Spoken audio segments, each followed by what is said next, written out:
Ya Allah, Tuhan yang maha mengetahui, Tuhan yang mendengar rintihan hamba-Mu di bumi tertindas, pada malam yang gelap, pada siang yang membara, Engkaulah tempat kami berserah dan memohon pertolongan. Ya Allah, kami mendadah tangan dengan penuh pengharapan dan air mata. Kami memohon agar Engkau melindungi pasukan kapal global Sumut Flotilla yang telah mengorbankan jiwa dan masa demi menghulurkan bantuan kepada saudara-saudara kami di bumi Gaza yang terzalimi.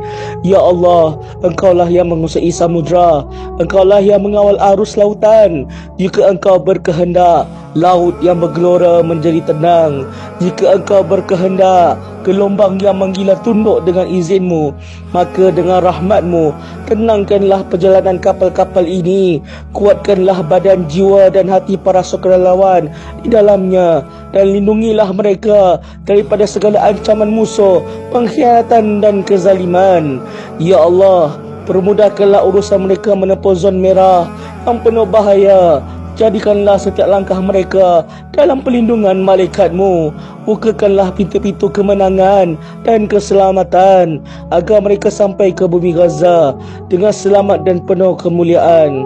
Ya Allah, Engkau maha adil lagi maha perkasa. Hancurkanlah segala tipu daya musuh yang zalim. Patahkanlah kekuatan mereka, dan jangan Engkau izinkan mereka menyentuh walau sehelai rambut daripada pasukan flotilla ini.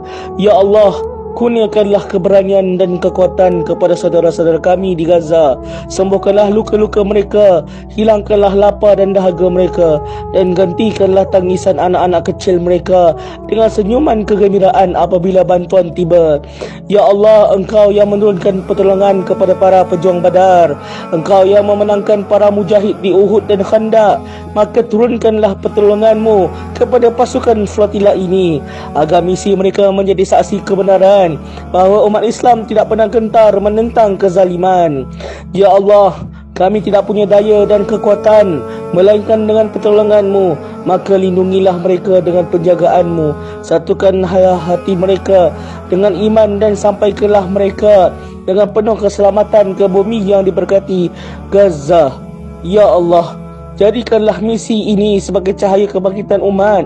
Jadikanlah ia sebagai bukti cinta kami terhadap Masjidil Aqsa, dan jadikanlah ia sebagai saksi di hadapan-Mu kelak bahawa kami telah berusaha menghulur tangan kepada mereka yang teraniaya.